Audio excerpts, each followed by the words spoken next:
Happy New Year, everyone. We are back. I hope you enjoyed your New Year's Eve and New Year's night. And the date, so what's the date today? 2nd of Jan. So welcome back. Tonight we are doing, or this afternoon, we're doing from 2013 Manchester United strikers, and somehow ended up with fewer goals every season since, which I sort of disagree with. But, yeah, so tonight we're breaking down the strikers list, the goal numbers, and the ownership and recruitment failures that created this cycle.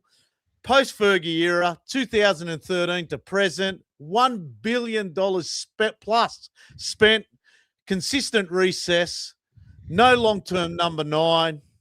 How are we, boys? Hope yous are okay, and I hope yous are looking forward to 2026 Leeds this weekend. It was all good until you started rattling off some of those non-appealing numbers. How good it used to be back in the day. And it reminded us that it's probably not going to be a happy new year with Leeds away, which I'm sure we'll touch on in a bit. But other than that, other than Manchester United, all is well. Yeah, same. Oh, come on, Jordan. You had a great start to the year, Jordan. Come on, spill. Go on, Jordan. Tell us, you got some news for everyone. He's been on the beach with his bride and he made an announcement. I thought you were talking about the golf clubs I bought today. I'm not even joking. I'm not going to tell me to talk about that. Come on, tell him. We're having a little girl in July. Well, congratulations, mate. Thank you. Soccer training starts 2nd week of July. It's a long road ahead, let me tell you. With you going to name her Ella? Yes, Ella too. Mate, we're arguing even over the names last at the name. moment. Yeah, that's going to be her first name. Mate, we've been arguing over names. Yeah. All right, Dino, you brought this to our attention today. A couple of days ago, you sent me a question. We should do a pod about 2 decades without a killer striker. So I've done a lot of research on this, and I've gone back and I've put a list together. I'm going to start off with a list, and I'll just read it out. So strikers since Sir Alex Ferguson post 2013. So it's a very interesting one. So we've got Robin van Persie, but he was signed by Fergie. Wayne Rooney signed by Fergie. Xavier Hernandez, Chicharito, 2013, which is under Fergie, Welbeck, Fergie. And then we go into Falcao, Ibrahimovic, Lukaku, Sanchez, Igalo, Cavani, Ronaldo, Martial, Weghorst, one of Dean's favourites, Rasmus Højlund, and Šeško. What a list of names we have. Lead the way, Dino. Where do we start? Well, if you just said those names without their United career, it's actually a pretty good list. The problem is we got them when they were either coming off 3 knee reconstructions or they were past their use-by date at other clubs and stuff like that. So it's just interesting to see, like, obviously there's so much pressure on our number 9 as a striker, and, Šeško this year, last few seasons, Erasmus, and it just got me thinking, when was the last time we actually signed a proper number 9 that succeeded at United? Yeah. A number 9, proper 9. Wait. The biggest player we've had since then, and he wasn't signed as a 9. He was one of our youth players, is Marcus Rashford. He got 30 in a season. But close by, you had Cristiano Ronaldo, who scored 27 in a year and a half.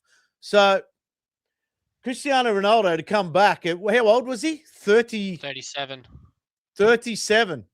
And you probably look at him. Dino, you sent me one the other day. When was the last time we had a number 7 score more than 20 goals in a season? After and the last Ronaldo person after Ronaldo. Ronaldo. Who was it? Ronaldo. It's fucking crazy. Like, this research has blown my mind. And Adam, you forgot Martial, mate. 12 Martial's in there. 12 years apart, Ronaldo was he?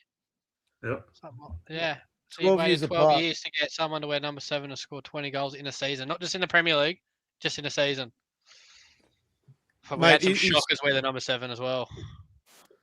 it's absolutely crazy. What do we put it down to? Like, we've got to get into it. We've got to talk about our board. We talk about whether it's the players. We have had so many managers. I don't even know where to start with it. I was hoping Dino would come and say, "Look, I think we need to start here. We need to start there." It's a tough one. Yeah, I'll put one to you. Has United failed the strikers, or have the strikers failed United? Start with Tom. I think it's always a bit of both. Scott McTominay was interviewed a couple of weeks ago, and he was almost set up to throw Manchester United under the bus with one of the questions from the interviewer said, why do Manchester United players struggle at Manchester United? They go away to somewhere else, like a McTominay to Napoli, and they look so good. What's wrong with the club? Is it the club's fault? And Scott McTominay could have easily said, which we probably all expected him to say, yeah, it's not a happy camp sort of thing. There's many issues at the club. But Scott McTominay came out and said, no, that's too easy of an excuse. The pressure's high at Manchester United. We have to perform. And sometimes it's very difficult to perform at Manchester United. And you look at how well Scott McTominay is doing now in Napoli. He was very quick to say, to be fair, I was doing this last season at Manchester United. People just had a different perception because we weren't winning games, but I was performing like this, but it's not really viewed in such way when Manchester United is not winning trophies. So you go back and look at strikers and how bad it's been. You rattle off those names and think, they didn't really hit the ground running. Okay, he didn't score enough goals. He was sold. You go back and rattle a couple of numbers off, which I'm sure you will in a little bit. Romelu Lukaku, whatever we think of his first touch and his link-up play and this and that, he scored goals. Rasmus Højlund's first season. We look at him as a player and think, not good enough for Manchester United. Look at his goals. For a young player coming in with that price tag, compared to what Benjamin Šeško is doing now, injuries aside, you think, hang on, Rasmus Højlund actually did okay in his first season. And I'm just thinking the perception of success and failure at Manchester United is really interesting. And look, 90% of these Manchester United strikers weren't good enough. Of course, there's no hiding from that. But as Gary Neville said, the goalkeeping shirt is probably the most pressurised position in world football. Manchester United's number 9 must be a close second behind it, because even if you do well, it's probably not going to be deemed good enough unless we're winning trophies on the back of it. Do you think that's also down to the fans too, Tom? Like, we put so much... Yeah. You rattle off how good Rasmus was that first season, but, he plays 10 games the following season. We're all, not all of us, but, the pressure's there on him. Everything sort of adds weight. The media pressure, the fan pressure, social media, just the natural pressure of Manchester United. And everyone's guilty. Now, ultimately, the player on the field is the one who's got to take responsibility. They're a highly paid professional, of course, but all these things do weigh up. A player, I don't know, name a club. Ollie Watkins. Is he having a great season goals-wise? Probably not. No one's talking about it. No pressure. He can start next week. Yeah. If a Manchester United striker goes 2 games without scoring, there is national coverage. This guy cannot play for Manchester United. Sell him immediately. We need a new player. And that just weighs on a player. And it's tricky for them to... Look, I can't cope with that pressure, so I don't want to be too critical, but, they can't deal with it. The problem is it's like the board listened to us saying that too, because, it's just crazy, the turnover. And getting back to Scott McTominay and his comments about, life after United, and you guys will probably prove me wrong, but apart from Scott McTominay, who's gone away and actually improved and succeeded? Angel Gomez did well when he left. I know it's a different situation, but he's the first one that pops to mind of someone that actually... I think they don't go away and really succeed, but they don't really go away and get the level of criticism, so it kind of looks like they've succeeded. Yes, exactly. I think one of our biggest failures with strikers is I'm a big believer in you need someone with experience that can do it to teach someone that hasn't done it yet. So you need... You sit there and say, Tom, about Rasmus Højlund and how many goals he scored in that first season. Then the second season, he kind of plateaus and everyone reckons he's not good enough for the club and stuff. But he didn't have someone with experience to come in and take the pressure off him in certain points and go, Rasmus, just go sit on the bench for 2 games. He comes in, he's going to do a job. And still every training session he's there learning off him, just having that instinct. Like, there's one thing to be a striker and to score goals and know where to be, but it's another thing to be in that right position every time and always constantly running in there. Because 9 times out of 10, they don't get the ball. But that one time they do get it and they score. I feel like Rasmus really needed someone to learn off. Where at Napoli at the moment, he's got Lukaku, who is injured. Lukaku just scores goals. That's just all he is a goal scorer. So he's probably at training got Lukaku saying, run in here, run that way, do this. It's just learning the game for someone such a young player. And I think Well, that's it where goes back Sesko will struggle. to Adam's first question in regards to who's to blame is the striker or the player, and I think that the answer was always in that grey area. I think that both are definitely accountable. Well, you I think look at relying like on if a a player 22-year-old. loses, Sorry, a go Dave. striker loses form, you literally got no one else to put there. So say, for instance, I'd signed Ollie Watkins last season, at the start of this season, instead of Šeško, and kept Rasmus there, and they could, work together and get a bit of experience. And I would have much preferred that and see how that generated this season than saying, okay, 22-year-old Šeško come in, 70 million, it's all yours. Yeah. And that's the problem. The price tag is so big for these young players that they're expected to go in 22 years old to go in and lead the line for Manchester United. And you get everyone going, you're £70 million player, you should be this, this, and this, when he's actually not even that player to start with. But he's got no one to teach him any different other than what he was doing in the German league, which is a completely different league. I think as well, this whole thing is about the number 9, and it's just it's a term that rolls off the tongue, and we think that of the shirt number obviously, but also the position on the field. Take Erling Haaland out of this discussion because he's just an anomaly. He's a monster in terms of what he does. Goals now in terms of teams' top goal scorers, I don't know, you very well prove me wrong. But my view is they probably don't come from your number 9, your striker. They're sort of your inside right winger or inside left winger. They're the ones who really grab the goals. Look, when Cristiano Ronaldo was top scorer at Manchester United, he scored 42. Was he our striker? No. He's just sort of floated in wide positions. Mohamed Salah now, again, Erling Haaland proves me wrong. Mohamed Salah, how many times he's been top goal scorer? He's come in from the right-hand side. Son from Tottenham, always been Tottenham's goal scorer. So one of those wide players. Kylian Mbappe is your number 9, but really he drifts out wide. He's on the left. He comes in. So we think, okay, our number 9 go score our goals. Then just football evolves, football changes. It's no longer your 4-4-2 with 2 strikers up front. Pretty much 9 times out of 10, it's a lone striker sort of system these days. Sometimes, a lot of the times, the goals aren't really predominantly coming from your number 9. The problem is, Tom, the names you just rattled off, apart from Son, they've all been in successful teams. So they're not scrutinised. Yeah. And Son had Harry Kane there for most of his career as well. But, the number 9 is a pivotal role. Doesn't matter what jersey number you're wearing. Any of that front 3 at United is scrutinised more than anything else, because the last sort of 6-7 years we've had Rashford and Martial or Greenwood and a very young front 3. And I've always said to Adam, it's like we're playing with boys up front. We needed men. And that's when it signed Cunha and Brian. I thought that would sort of help it a little bit. But, I've been very disappointed in Cunha this season so far. I know he's had a couple of little injuries in that, but I just think, he's a flamboyant person. He always needs to be on top. And his reaction when we lost the other day wasn't really exciting for me, looking at it, considering he hasn't been that great so far. It's interesting with our 9s too.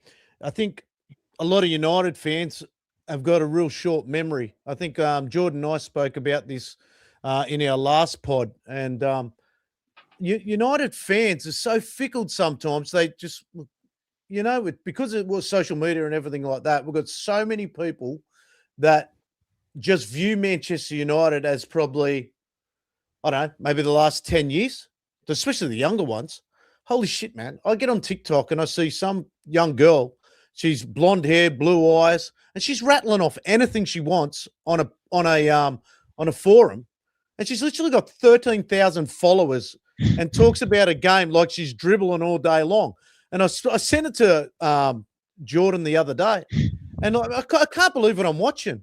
So today, while I was researching all this, and just before we came on, I thought, you know what, I'll put Manchester United's top 10 all-time Premier League goal scorers on a list. I'll just have a look at them. And there's literally 4. There's only 4 9s that make that top 10. Top 10. You got Ole Gunnar Solskjaer.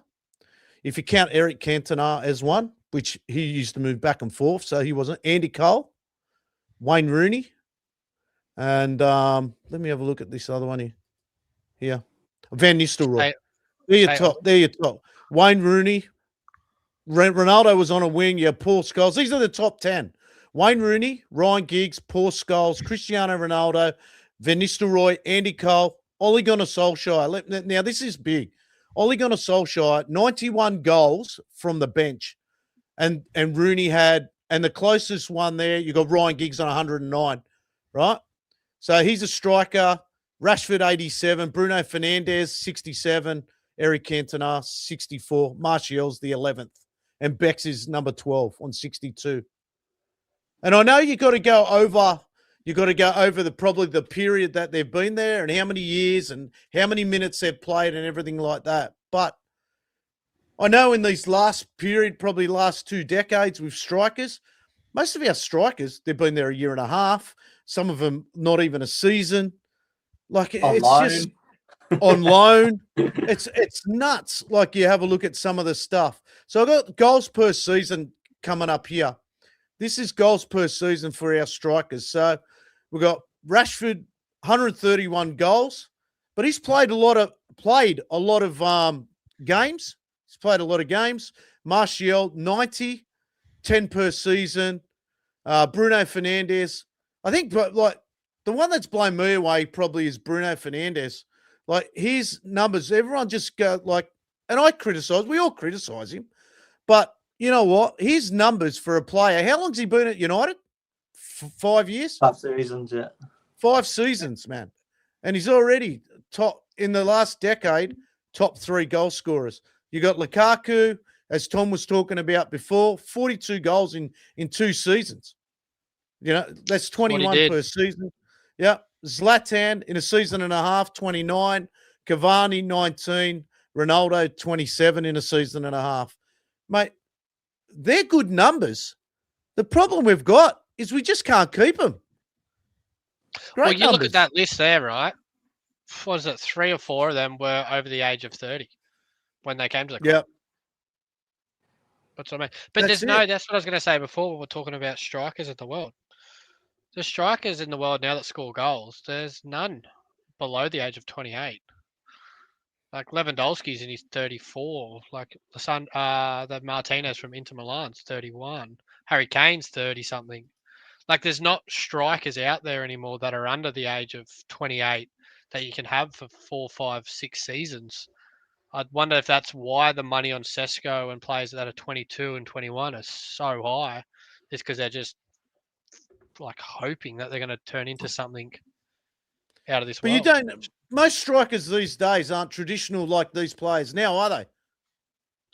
No. Not even close. No. Like these players that are 34, 35 years old that we've gone and bought, name a traditional striker that's like them, like a Cavani, like a Ronaldo, players like that, like a Ole Gunnar Solskjaer or what do you call it? Who else?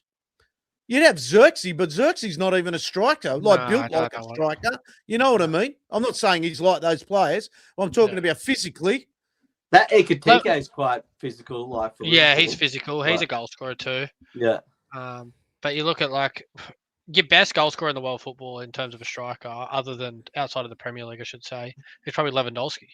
Like he is the definition of a striker that just puts the ball in the net. Doesn't really do much else. He feeds off young kids' energy up there for Barcelona, sits in the box and just scores. I don't even think he plays every game anymore, does he? No, he doesn't. No. Doesn't at all. But when he does, he scores. Yeah. But he doesn't have to do any of the running. That's why he's still there at that age. He's got. Well, it's like Harry Kane at Munich. He doesn't have to do any of the hard work because he's got a decent team behind him, and he finishes. And there is no hard work in the German league. When he played for Bayern. Because they just buy everyone that's any good from the other team. Does it come down to, I often, look, I'm a big supporter of Rashford, still am. I tried to back him as much as I could over the years. He was our winger. He did score 30 goals when he did play in that 9 position. And Tom always thought he was a very good player, but technically maybe not as good as Martial, which I totally agree with Tom. And Dino used to say the same thing all the time. does it come down to, especially with players like Marcus Rashford, by the time he became famous with all his charity work and everything like that, does it come down to management tactics for him, or too many managers over that period of time? What does it come down to for a player like him? Or even Martial, who was scoring goals at will, but all of a sudden it looked like he didn't want to be there, lost interest, got injured, come off the bench, and then did his thing. You'd have to ask them, but my thought whenever I think about something like that, I just picture what would Marcus Rashford have looked like if he came into Manchester United in 2008, or if Martial was put into the treble-winning team.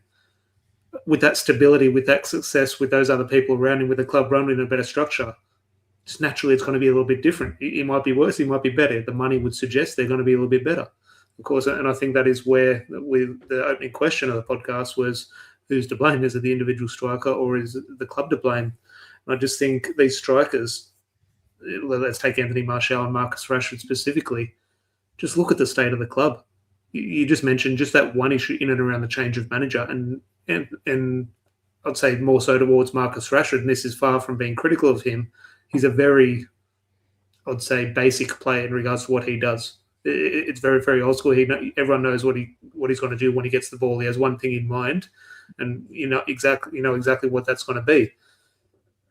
Is it really coached out of him, or was it anything really added to his game from a coach? By the time a coach really got his sort of claws into him, he was sacked, and then it's another manager with a new set of instructions. So naturally, I think that development at Manchester United for those players isn't going to be... Now, there's obviously good experience in listening to different coaches and different managers. Of course, that's going to sort of benefit someone's career. But I think you do need a little bit more stability. And at Manchester United, there has just been zero stability. I just mentioned that, and I'm talking about young strikers coming through. Again, someone proved me wrong. I'm sure there's a name I completely forget. But that stability of a young player coming through, is there a young player who's come through the Chelsea academy? And really, I think Reece James probably, a different position, obviously not number 9, but in that number 9 position, has a young player come through at Chelsea and sort of hit the ground running and had a career? Maybe there is, but I don't think there is. At Chelsea, he came through their youth system, and now you'd put him in a... He wouldn't be that level, though. You'd put him in the... Yeah, but that's the only one I can think of. Yeah, so look, with Rashford and Martial, I think there were, and they have their own sort of blame in this, or they have to take account, of course. They're definitely not helped by the constant changing of managers, and it's a wider debate in and around Manchester United and the Glazers and Ineos, but the different type of managers. Louis van Gaal, Ole Gunnar Solskjaer, Jose Mourinho, Ole Gunnar Solskjaer, Ralph Rangnick, Erik ten Hag, just there's been no path. They're having to chop and change instructions over the years, and it's clear there was no real, I'd say, progression in their game, or they never really added anything to their game. What do you think, here's a question for you, is how long do you reckon a manager needs to get enough of a time to actually implement something on a player, to add something to their game? I don't think it's specific, and again, it's a wider debate. I don't think it's so, because managers don't have time. So it's not like I have this example of this manager, he had 4 years. Well, he never got 4 years, so I'll never have that. But that's in my mind. But it's more so the experience of the player. I don't think a manager's going to tell Marcus Rashford, okay, I want you to control the ball like this. No, Rashford, he has a good touch. He can control the ball. A coach isn't on the field saying, I want you to shoot like this. Or when you get into this area, I want you to hit it with this part of your foot. Obviously, there are little tendencies you can give tips, but it's just experience. Yeah, and these players just can't get that constant playing time because changing a manager, so different personnel, or you go 2 games without a goal at Manchester United, suddenly you're no good, you have to be on the bench, where you can't play yourself, you can't experience what it's like to when you're in a goal drought, when you go 10 games without a goal. How do you get out of that? They can't get out of it because they're sitting on the bench. So they have to come in and sort of bundle one over the line and hope a little bit of luck changes. One for you. When was the last manager at United to actually improve a player? Look, we always have that debate when a new manager comes in. We always say, "Oh, look how much he's getting out of this player." I think when Erik ten Hag first came in, he said, "Look what he's doing to Marcus Rashford." Marcus Rashford that first season was unbelievable. By the time Erik ten Hag left, we were saying, "Who did he improve? He improved absolutely no one." In the first 6 months, we were saying he's improved everyone. In a year's time, we're saying he's improved absolutely. So that's the manager versus player who's responsible. Always it's a good question. We always say no one at the end when a manager's lost his job. But honestly, off the top of my head, I can't really think of anyone because to me, when a manager improves a player, that player has to proceed and keep going. You can't just be like, "Oh, I've been good for 6 months. That's me." That's how I look at it. Like, No, that's what I was like. about to say. Rashford had the perfect platform, right? As a young player, he got thrown in the deep end because of injuries and stuff like that. He got off to probably one of the greatest starts at United for a young player like that. And for me, I just think he was sort of then influenced by outer sources, including United and sort of family and stuff like that. And then obviously COVID hit, so it was a very isolated world. So he had that tight group around him. He did a lot of good stuff with the charity stuff and all that. And, credit to him, like, it's unbelievable. But I think that really affected his on-field then. Like, he just had so much going on that he didn't actually, to me, look like he wanted to actually play football. Like, he just never really had that persona. He didn't like enjoyed it out there, did he? Coming in, like, it was always just straight face, I'm very serious now and blah, blah, blah. So... Just on that, Jordan, what Dan was saying, but Jordan goes on to say he never really looked like he enjoyed it. And it's where that old sort of the plaque they've put up in Carrington where some Cav Pip saying, remember, smile, you're at Manchester United. I look at Marcus Rashford, and I hate to sort of pick on him, but we look at that and say, yeah, he wasn't really happy. And I can't get my head around that. Then want to take a step back and look, obviously the caveat is very well paid. Obviously, that makes life a lot easier for us sitting here watching someone earn that money, so they can't be crying over it. But you look at the pressure that was put on him, the noise around him, the situation around him. He's probably right to not to be happy. the weight of the world was on his shoulders. He probably got a right to sort of not. But really also, that was his entourage too, Tom. Yeah, it's like what happened with Ravel Morrison back in the day and stuff like that. We've had so many good youth players that have gone down the wrong path. Yeah. Yeah, that's a spotlight that comes with being an up-and-comer through Manchester United, though, isn't it? You're thrown, like Rashford was getting photos taken of him when he goes to watch the New York Knicks play a basketball game because he was in a Louis Vuitton jumper. Like at the end of the day, who gives a shit what he's wearing? I'm sorry, but we're on Rashford and Martial, and we're right. I think I agree with what everyone's saying there. It's everyone though. It's not. But these are players who are near the top of that list, which Adam showed. These are the players who maybe did they really succeed or not? They succeed a hell of a lot more than some of the other strikers. Yeah, that's crazy to think, isn't it? Well, yeah, that's what we were talking about before. Like, I mean, your top list, like you got the one that shocked me the most in that list of strikers he's not even a striker, was Juan Mata. Like, you got a problem there when you got probably the smallest bloke on the pitch, like the footwork on this guy is unbelievable. And in my opinion, was treated absolutely ruthlessly at Manchester United at the back end of his time there. Absolutely shocking. But the ultimate professional, he's in the top 4 goal scorers since 2013. Juan Mata. Like, it's incredible that this guy, 51 goals. Most people wouldn't even know that he scored 51 goals for United. He's in our top 4 behind Rashford, Martial, Bruno, Juan Mata. Then you got Lukaku. And again, I'll say it. Okay, he wasn't Lukaku and that weren't there as long as Juan Mata. But what right does Juan Mata have to score 51 goals? And who was his strikers at the time? He played with Zlatan. He had Zlatan Ibrahimovic come in and out. I don't know. Van Persie. Would have he been there at the end of Van Persie? Probably came in. Yeah. You had Falcao. Yeah, Falcao for a year or two when they had Di Maria. And maybe Cavani as well. Like, mate, this guy, the more I get into Juan Mata, the more I appreciate him more. Mate, it's just, and I hope most people are listening to this because the guy gets no credit whatsoever. And Tom and I spent a lot of time with him. For 10 years. Yeah, exactly. And it's just absolutely mental that this guy gets treated the way he does at some clubs. I think sometimes, ludicrous. And look, in the last post-Fergie, my favourite player, obviously Juan Mata, my favourite player, or who I viewed as the best player pre-Fergie, or during the Fergie era, as I should say, Paul Scholes. Very similar, but sometimes your best player, and I've sort of experienced this, I'm sure sometimes I've experienced this at whatever level I've played, but I see this at Manchester United. Wayne Rooney, Paul Scholes, Juan Mata. Sometimes your best player is often, even by the manager, sacrificed. Wayne Rooney, I thought in that sort of 08 period, so it was unreal. Yes, Ronaldo was scoring 42 goals, but what Wayne Rooney had to do, Wayne Rooney had to go play left wing back. Paul Scholes, when he went on England duty, England's best player, go play out on the left. One matter, Manchester's not his most technical player. Can't really drop him because he's the best player. We'll put him on the right wing. Sometimes your best player is often sort of punished. Yeah. Dan, to throw that back at you about one matter and people not like appreciating him. When was the last time you wore a Louis Vuitton jacket to an NBA game? He doesn't draw that attention, and that's could you imagine that? Far out, like, he wouldn't even own one. It's like the other day, like when that Anthony. You're Joshua right. had that You are crash, right.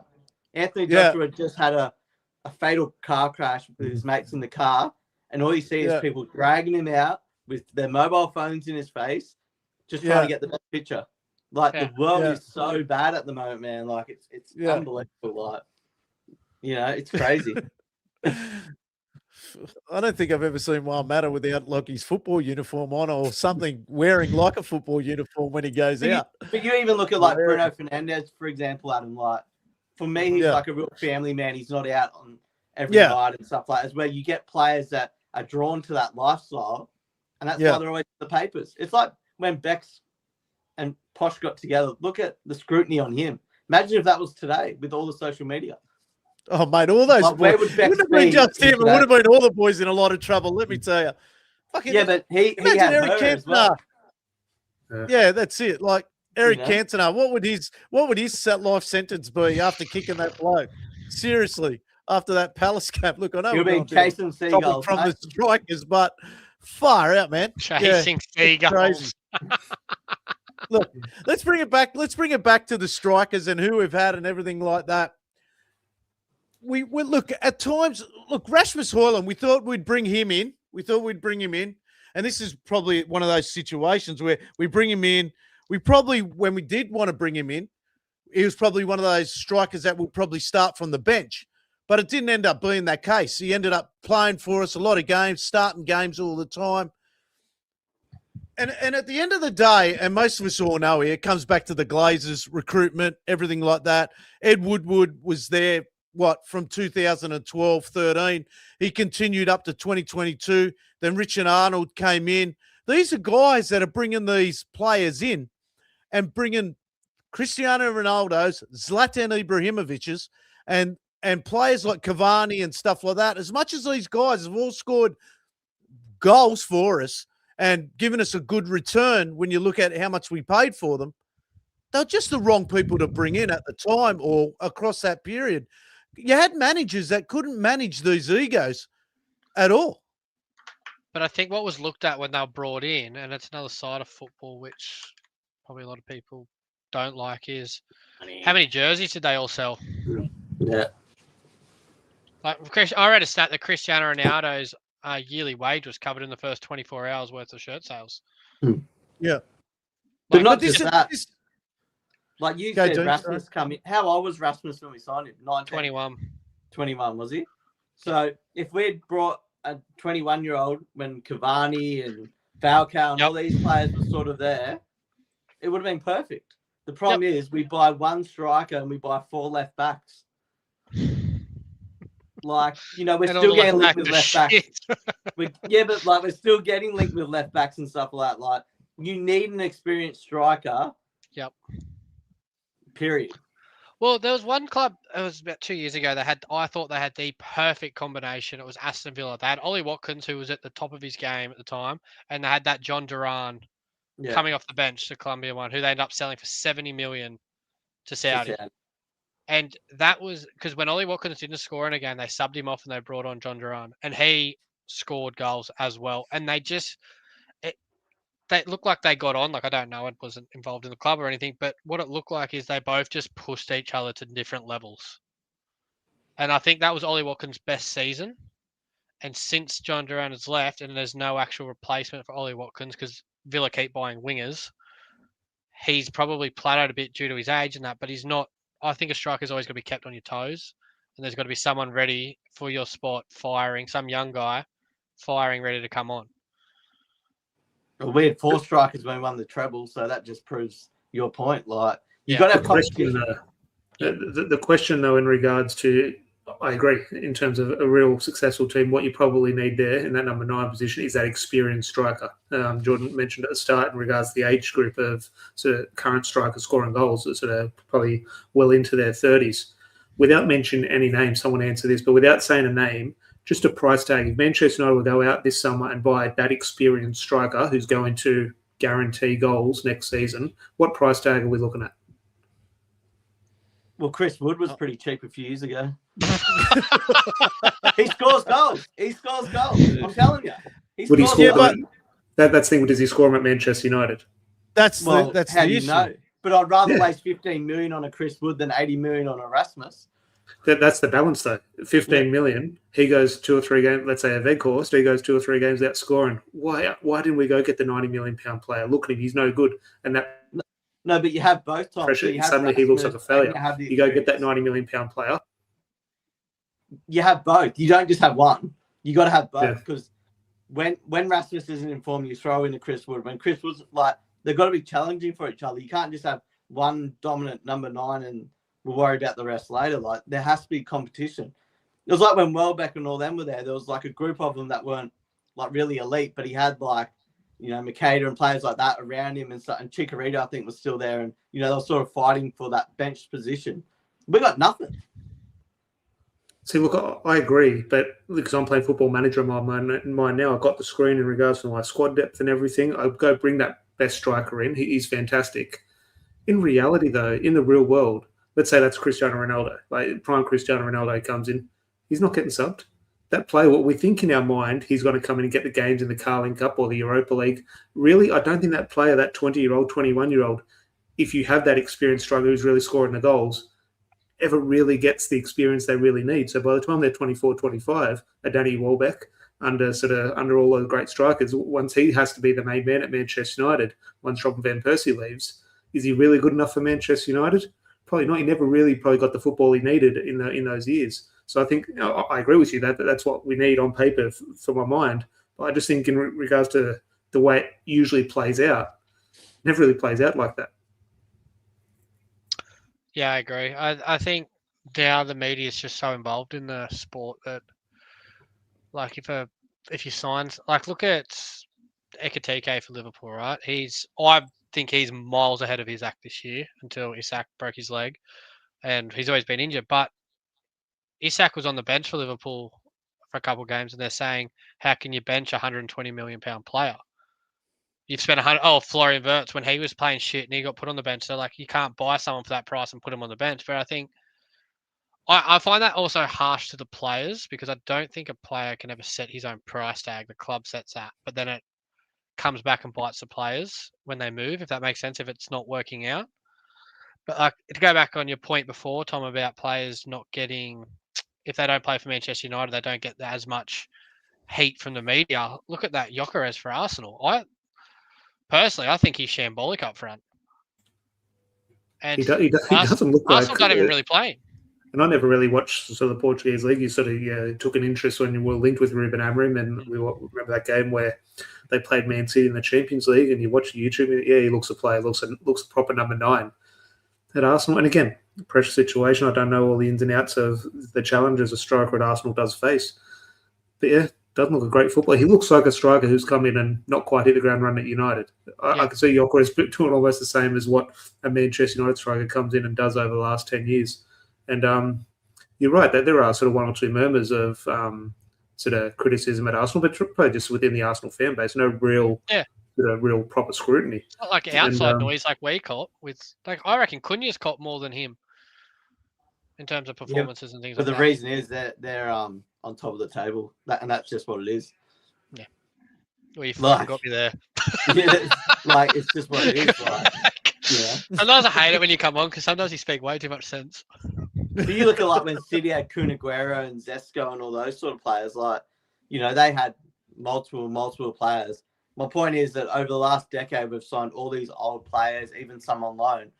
There hasn't been a look to the future of, this guy's going to be our striker in 5 years' time. It's always been about a shirt sale or a quick fix. Mm. And that's the issue. Is the biggest point. This is the if we biggest get issue. we get rid of Rasmus at 21, people already want to throw Šeško out the door. Where does it end? Well, here's a question for you. all What's these the other difference clubs- between them two? What does Šeško give you that Rasmus didn't give you? Or what think- does one give you that the other doesn't? I think the only thing off the top of my head at the moment, because, Šeško's only played, I think, like 15, 16 games. Yeah. He's quicker than Rasmus, I reckon, Mhm. off the mark and stuff like that. And personally, I couldn't tell you the difference. I think he holds the ball up better than Rasmus. Yeah. I think he does, definitely does. And I think he runs a better line than Rasmus Højlund. I just think, but by the time, but I'm thinking just probably in that back 6 months of that last season. That's the problem. I think that's the problem, right? We've all got short memory with him and everything like that. I've watched him play live, probably 2 or 3 times, Rasmus, and I always thought he lacked a little bit off the line. But when I watched Šeško, I actually, as much as Jordan's watched him for a long time, I actually don't mind the way Šeško plays. I actually don't mind it. I just want someone. He's got great ability, but That's it. I you need just to be a want great someone. striker. You don't need great ability. You need to be a great striker. Which is That's, a yeah, different but debate. we need also players that can feed him the ball as well. We need players in behind that striker. Is that the other question here? We may have had all these strikers, and bar the older strikers like your Ronaldos, Ibrahimovic, your Cavani's, that can create anything from nothing. Holy shit, man. You're still seeing Ronaldo do it at 40 years old, 41 years old. He just seems to be able to find a line or get his ass on the ball like his last goal, just in any situation. Do you think a lot of these strikers that have come in, and I said it before, they haven't got the old school mentality. They don't have that drive to get into the box to score goals. They're happy to pick up their wages, dawdle into the box. If it goes past, it's like, okay, I'll try again. They don't get devastated by missing that opportunity at the time. I don't think they look at every opportunity as, I don't know how to word it, but to me, every time I wanted to score a goal, I wanted to make sure I've got that tally going up because I loved scoring goals. I'm not saying they don't love scoring goals. I just don't think their mindset is, okay, I'll just try next time. Yeah, when I'm playing, I don't believe there is a next time. Yeah, there's a difference between some strikers compared to others, right? Like you look at Erling Haaland, Harry Kane. That's probably all you can name off the top of my head right at this moment. If their team wins and they do not score a goal, they're not happy, even if they got 3 points. Well, I think a lot of forwards now go, okay, we got 3 points. I'm happy with that. Like I think an elite top of the level striker has to have that because that is their job at the end of the day. Yeah, that is your job. And I don't think it has anything to do with the players behind the strikers for Manchester United, especially in the last 5 years, because I could be wrong here, but has anyone created more chances than Bruno Fernandes in the last 5 years? World football. We all know. So therefore, you can't say you haven't got chances. Because Yes, you've got people like Bruno on the ball. I'll question you on that though. But these days when it comes to creating chances, right? There's creating chances and there's creating chances, right? Yes. Bruno Fernandes is happy to have the ball at him and just flick it into any type of space, right? As long as it gets behind the line. Is that creating a chance? 100%. If your striker is smart, but if your striker is smart enough to make the run, how do you read a person like Bruno Fernandes? You tell me. If Bruno Fernandes passes a ball straight through the line and the striker's making a good run, yeah. But Bruno Fernandes could be facing his own goal, and next thing he's freaking flicking it on out to the left or to the right. When was the last time you saw Bruno Fernandes? But when was the last time you saw Bruno Fernandes slide a ball between the two centre backs or something like that? And this is even more of a problem of what we've signed, though. This goes back to it. Yeah, You've got a player like Bruno isn't a Fernandes. player. He's not a player that slides the ball through the lines. Yeah. Bruno Fernandes is a player that whips the ball in behind. So why do we go and sign like these strikers? That's what I mean. Your best player, you've got to accommodate his style to the rest of your team. Like you can't expect him to then change the way he plays and how successful he's been for our club because you've gone and signed a different striker. Yeah. But that's stupid. You're trying to bring two players that don't even play the same together. That's why Kevin De Bruyne was so fucking good because he could do absolutely everything passing wise. Like Cunha gets the ball and just drives straight to the penalty box. Yeah. That's not Šeško's game. No. Like, so as John says, like you got to have a team there that can actually gel and perform. And at the moment, the other thing is Bruno Fernandes is too deep half the time because what do you call it? Amarin wants him to play deeper with Casemiro. So I think Šeško scores against Wolves the other day if Bruno plays in that midfield instead of Casemiro. With the amount of chances we could have played the ball through early to Šeško, who was almost 1v1 running, and the ball didn't come, and we turned around and we played it wide. I feel like the Šeško is obviously very quick, very big. I don't think he uses his body well, but that's for another time. But he's very quick. So if you can get him running without the ball, I don't want to say him run with the ball because I don't think he's got that ability. Yeah. But running onto things, like almost like an Erling Haaland style, almost, where he's not actually running with the ball. He's running to the ball from a through ball. Or when the defensive line decides to push up and Bruno's a bit deeper with the ball, whip the ball in early and Šeško can run in earlier. Our biggest attacking threat this season, just from a visual of what it looks like, is playing the ball in behind to Mbeumo running onto the ball. So some players, Erling Haaland, running onto the ball. And I just think I go back to the first question of the pod Adam said in regards to, okay, who's to blame, the player or the club? And you mentioned all those things in regards to the strikers we're bringing in now probably aren't, or the players aren't really compatible in regards to Cunha with Šeško and Šeško with Bruno. That's where you look at the club. And we sit here and say, okay, they brought in the wrong mix at the moment. Bruno can't play with Šeško or Cunha can't play with this striker. Well, in a year's time, look at the age bracket, Bruno might not be here. So have we brought in the right striker, but then do you bring in the right midfielder for Šeško? I just think that is where you look at it and think, yeah, Bruno was playing in the 10. Would Benjamin Šeško look a little bit different? So I think in regards to the sporadic nature of the type of players we bring in, they're so different, and not to be critical. If Ruben Amorim is the manager, I'm a firm believer in giving him the players he wants or give him the traits that he wants. If he leaves in 6 months, unlucky. We're going to have to revamp the squad. That's not ideal, but I'm a firm believer in giving. I understand the notion of building a squad for sort of a continual nature of when the manager does leave. I understand that theory, but I'm sort of so entrenched in what Sir Alex Ferguson did in regards to I do believe the manager should have full control, even though that does come with risk. But I just think, all these great players, or whether we think they're good enough for Manchester or not, they've got great ability. They're not really clicking. Right? Then when's the last we always revert back to? I just got to there, Dwight York and Andy Cole. They had that sort of combination. Carlos Tevez and Wayne Rooney, they had that connection. Probably the ones I can remember in the last 10 years, probably Anthony Martial and Bruno Fernandes, I thought always maybe on the same page. It didn't sort of come to the great fruition. But I can't really think of a pairing, whether it be a strike pairing or an attacking combination. Who were two players who really clicked? The only two that I can think that clicked for the season was when Luke Shaw was fully fit. Rashford. I was going to say that. There's your left back and left. That's what I mean by that. I used to think Rashford and Martial used to put click at times as well.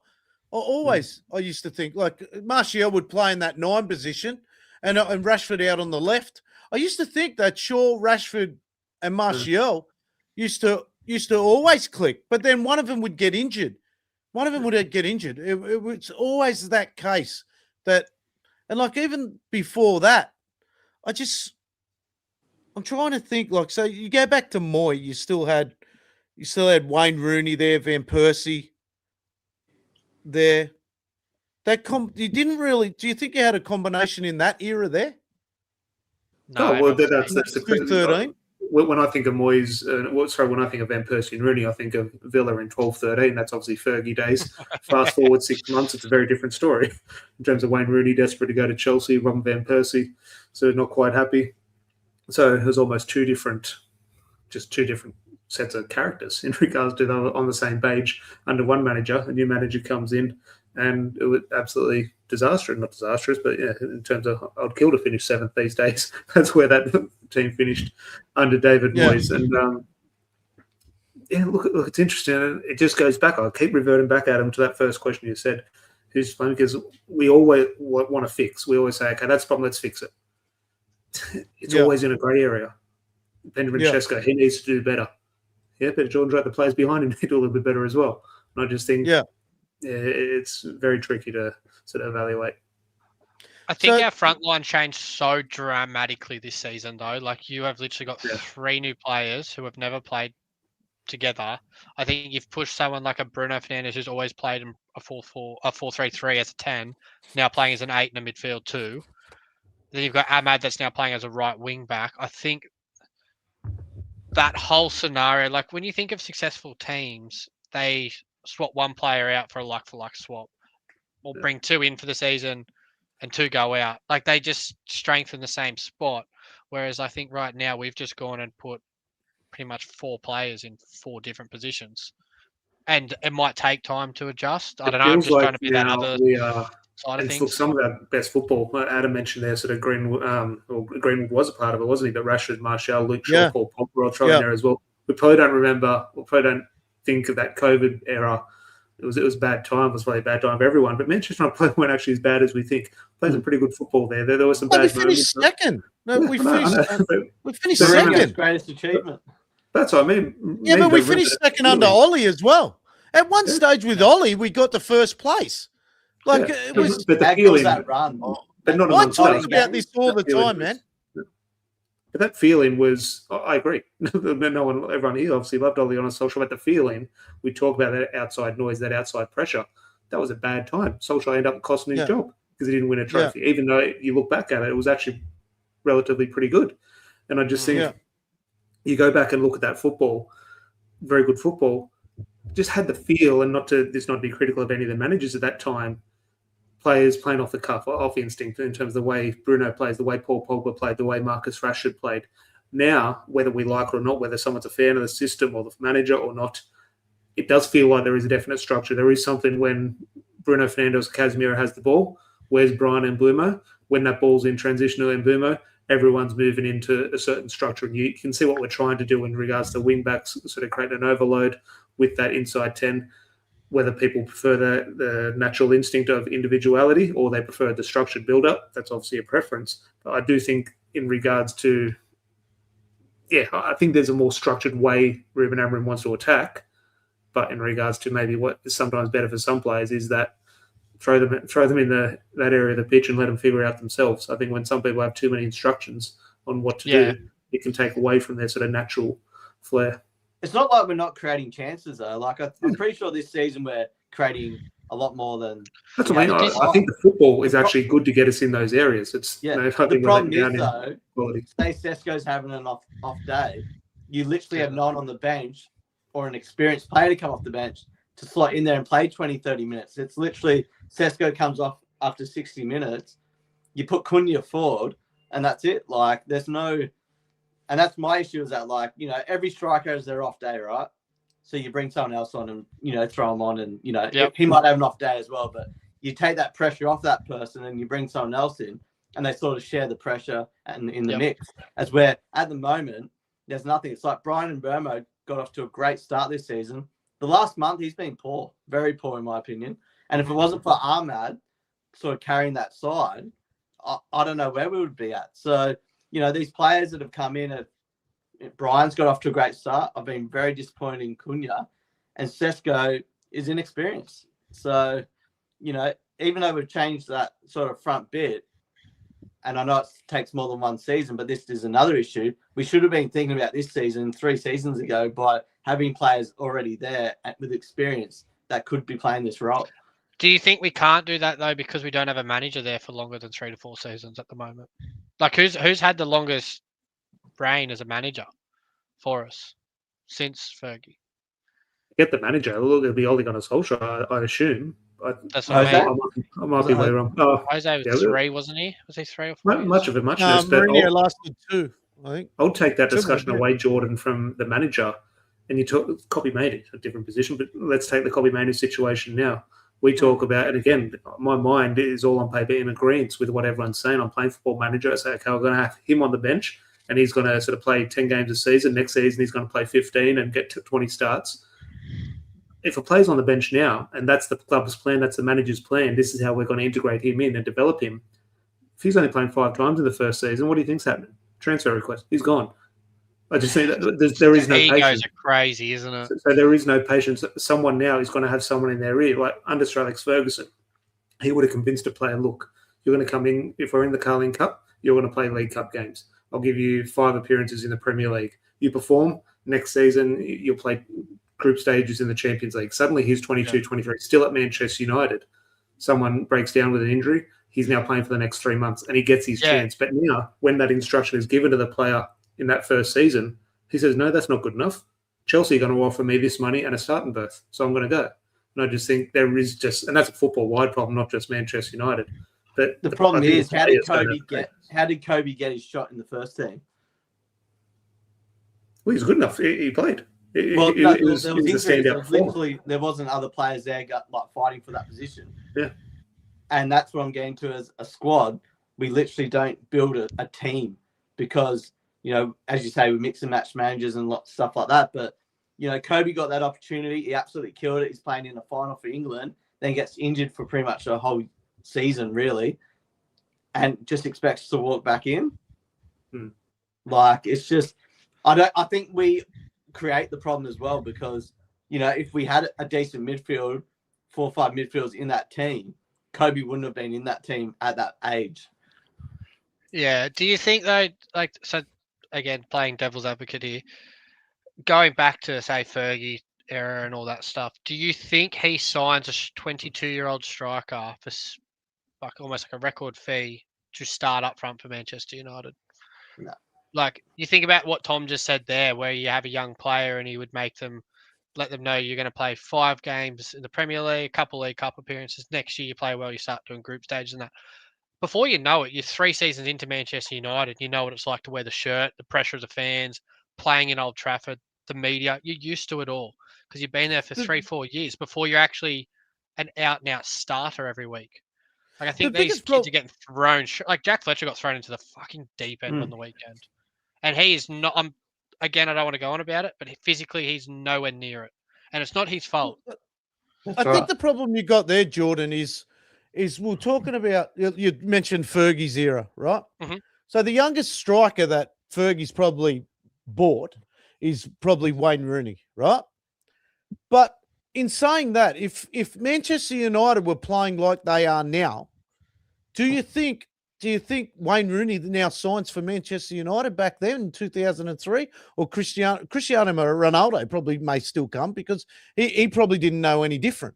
But a Wayne Rooney may not sign then. So was there no other strikers in that team? But that's what I'm saying. So I don't think, but Wayne Rooney probably at that time, if United's playing shit and they hadn't won a league for years, I don't think Wayne Rooney comes, to be honest with you, because most players knew what they had at Manchester United. I think that's the Fergie effect, though. And you know, it's like back in the day, players would have gone to Jose because of that. Now look at Mourinho. You can't tell me players want to go play for Mourinho now. No way, no chance. So, but my point is, though, like Wayne Rooney came to United because he looked at the caliber of players around in that team and gone, you know, this is my future. That's my point. Yeah. If it was like now, Wayne Rooney wouldn't have come. There's no chance. Yeah, but what my point kind of was, partly that, but partly Wayne Rooney aside, because he's like a generational talent at that age. Like he was an absolute freak at 16. And he was built for it. He's built for it. To start the line for Manchester United, would a 22-year-old in one of their worst periods ever be good enough and have the mental strength to wear that shirt and have the media power? Like, again, look at Rasmus Højlund in the first season. And then the second season, no backup. Exactly where I was getting at. There's no one to come in and take the pressure off you. That's one thing I have to say that Pep does well with Manchester City, is when his wingers aren't playing well, pulls them straight out, like swap straight in. You sit on the bench for 3 to 4 games, you'll get to come back on later. It's like that. Can I just stop you for a sec, right? This is the kind of shit we're talking about on social media and stuff like that, right? So we've had 67 people watching our first live on TikTok, right? And I've got a guy in the chat, and he's going, and we're talking about Ronaldo, and we're talking about, right? So we've got people now relating. So to me, R9 is the Brazilian R9. Am I not correct there? Yeah. Yeah. I've got a guy in here going, he didn't even sign R9 at that age. So apparently Fergie signed R9. Like, this is the kind of shit that I'm sick of dealing with. It's just mental. Also, this is another thing too. With like, it's off topic, but R9 did not get fucking signed because he had 3 knee reconstructions before the age of 24. Like he was That's fucking right. gone by the age of 24.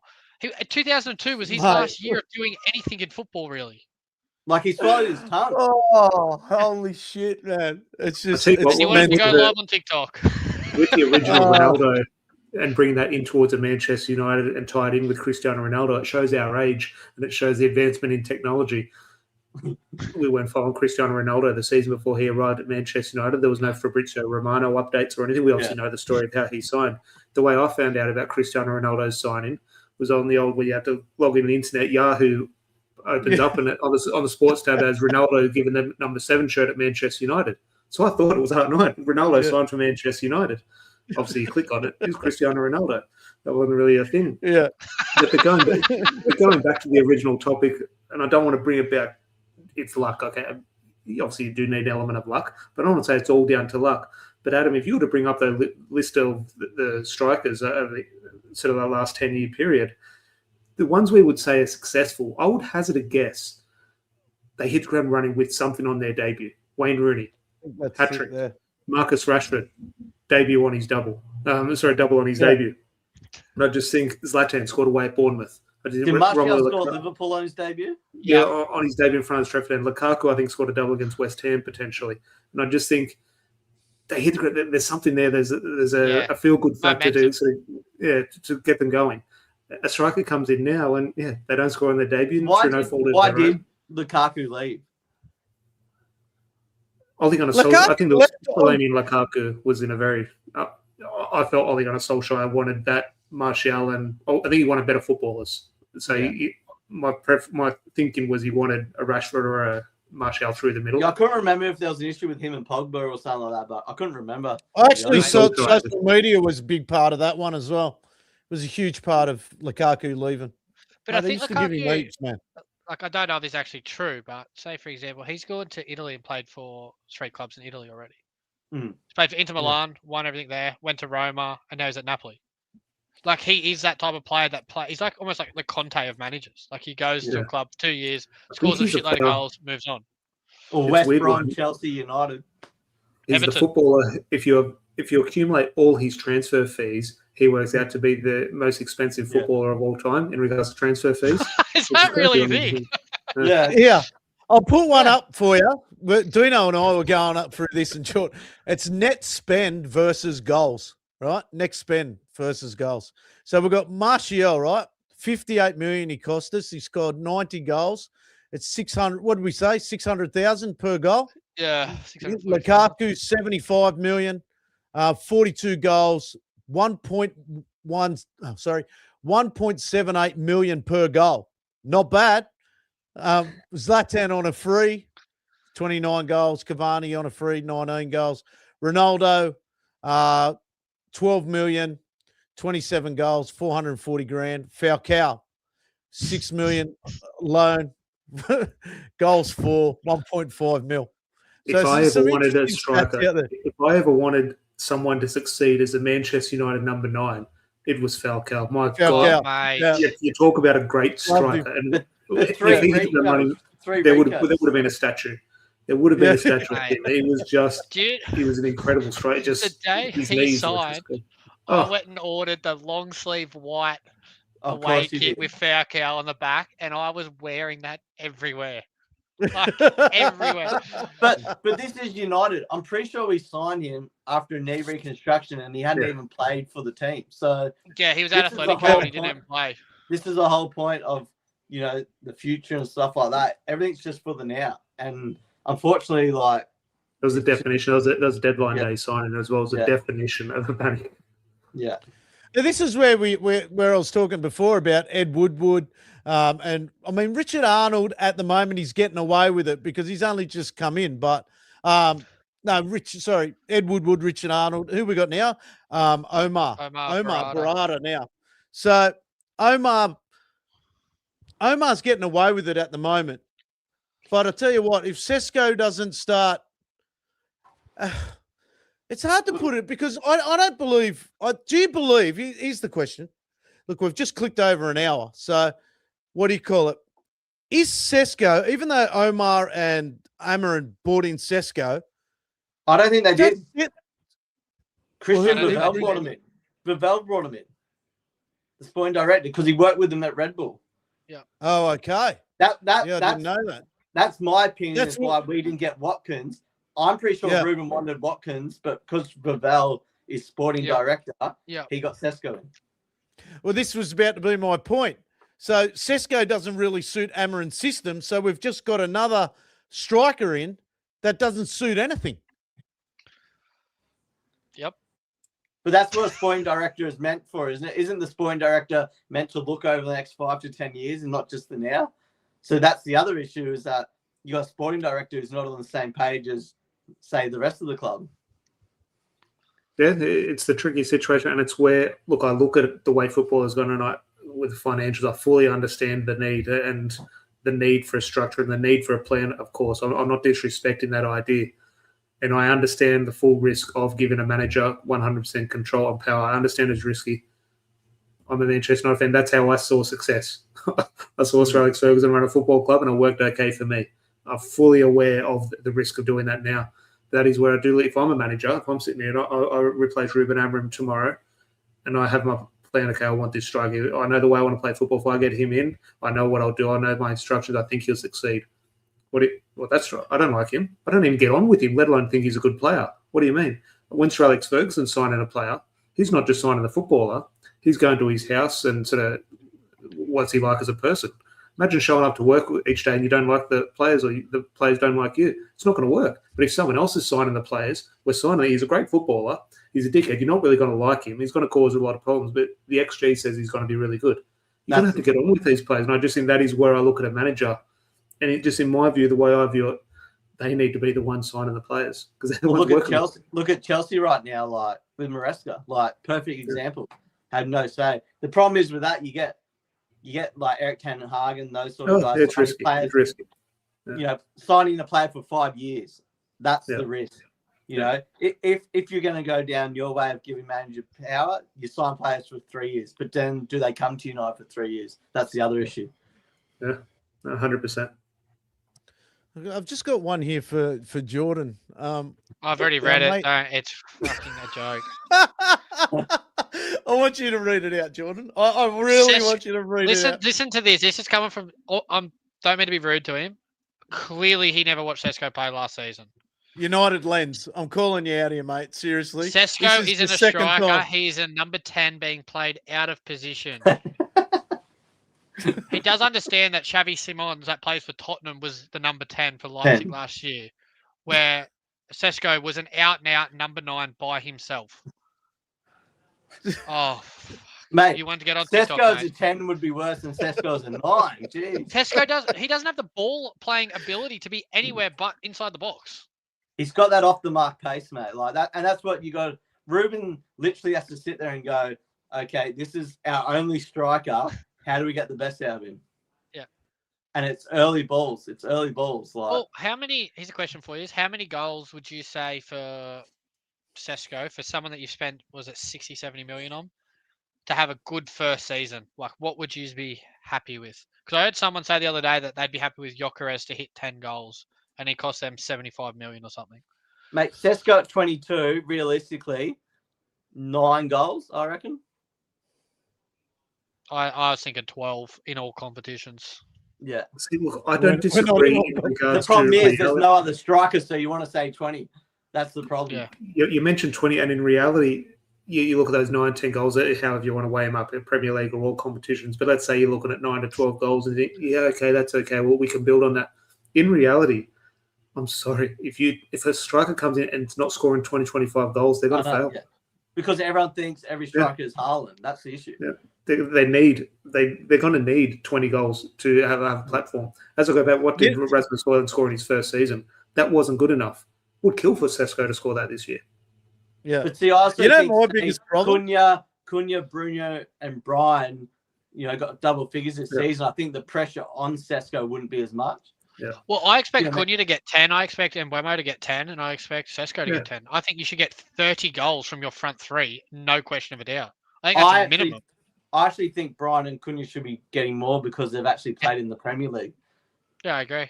But I'm know, saying that's 30 another across the front one. three should be a minimum.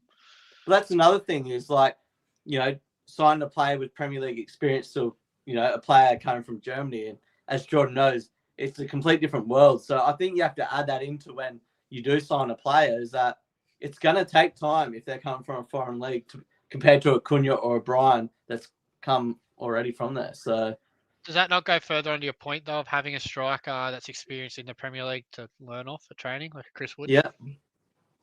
We're signing Marteta tomorrow. You watch.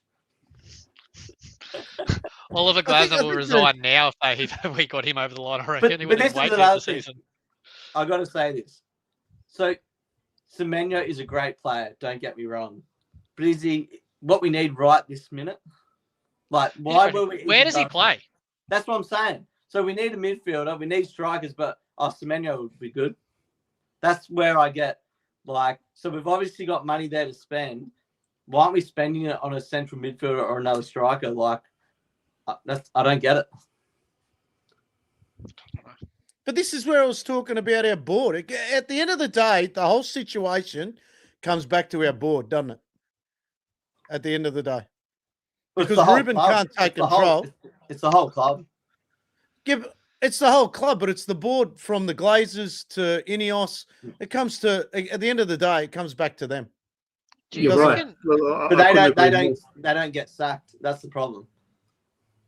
Look, I agree, and no one's right or wrong. I think it's predominantly more right in regards to that. My dog's just having a little bit of a fit. He'll be right. But you talk about the fan perception, though, in regards to, the club's to blame. I agree 100%. The pressure, we can't control the media. Well, maybe there are elements of how we influence what the media, how they behave, but really we can't control what the club do. We can't control what the media do. I'm not saying that in those TikTok comments, but that's a fan in general. That's us fans. If you can collect us as one, that's our behaviour, and we just don't help. We just don't help. And I just think we don't. I'll counter that. And how many social media posters the club put up with these players, and how many does that affect? Because I'm sure a few years ago there was a quota with players had to do a certain amount of social media as part of their contract. So the club is an issue as well with the fact that they throw these players out because they want to make money commercially. So, it all goes in a big circle, really. Oh, yeah, it's a vicious cycle. Yeah. Sanchez come and playing the piano and stuff like that. The pressure was on him before he even got on the pitch. Mate, Juan Mata came in a helicopter. So exactly. All right, boys, let's wind it up there. Thank you guys for coming on. Or what? Mate, we can leave that for another. The game's not until Sunday, so if you want to do one tomorrow night or something like that, we can talk about Leeds if you want. You can talk about Leeds. I always like to wait for Ruben's press conference to see what's in that, and then we'll jump on. How about that? Did you watch City game this morning, Jordan? Yeah, I did. Did you see Haaland pick the ball up at halfway and passed it, and it went completely out, and the commentator goes, "Well, that's not his game." So when that happened, I was about to start screen record, like film it on my phone and put it in the group chat and go, "Yeah, all playing striker like Šeško." Yeah, right. Because what's his name, Cherky, was making that inside run. Cherky, was making the inside run. Yeah, Haaland just goes right foot. Yeah. Haaland was very quiet today, actually. Sunderland looked amazing. How hungry were they? How good is Granit Xhaka? It's weird. When I was watching that match, I thought, Sunderland are good, and they look to be deserving of where they are on the table. They're having a good season. Someone correct me if I'm wrong. Wasn't that our easiest game this season, Sunderland? Yeah. I thought they just sort of turned up wiped them up. Look like Sunderland should be. They got the most consecutive wins at home as a promoted team since donkey's years. I'm it was crazy. They're the only team to beat them at home this season, other than I think maybe Bournemouth beat them 1-0. But usually when we win a game, it's on a knife edge. It's like 4-3. It's drama. It was just straightforward 2-0. I'm pretty sure it was 2-0. And it was comfortable too. Yeah, comfortable. I'm not comfortable sitting on this stool, I'll tell you right now. That's one. That's right, mate. When I get up there, Dino, I'm going to set you up a little room for the podcast. Let me tell you, Mate, this is your bedroom, mate. So yeah, I know. I'll be up there soon. Another week, I'll be up there. So, all right, thank you guys for coming on. We had a lot of viewers on TikTok, which was great. Even though the fella there was a little bit how you going on his comments, but you do see a lot of shit going on down there. But thank you, boys, for coming on. We're going to do a fan reaction after the Leeds game. But Dino obviously wants to get on, and we'll have a talk about the Leeds game after. I think Ruben's press conference will probably be overnight. So if you want Dino, we're all up early. We can jump on and talk about his press conference and stuff like that. So we can just do like a random pod. Just switch on and go for it. Oh, yeah. Oh, mate. Fucking hell, my fantasy did bad this week, boys. I just had a look at it. Save it, will you? I had my whole defense didn't play, I think. Yeah. Mate. All right. Anyway, I'll let you two gibber offline while I shut this off. So I got to play golf. I will replay this. We will replay this on TikTok and probably YouTube later on tonight. So I'll talk to you later. So to anyone that's there, make sure you like, share, subscribe. Just wrap it up, mate. All right. See you later. Gary Neville looking for his first goal for Manchester United. What a time to get it!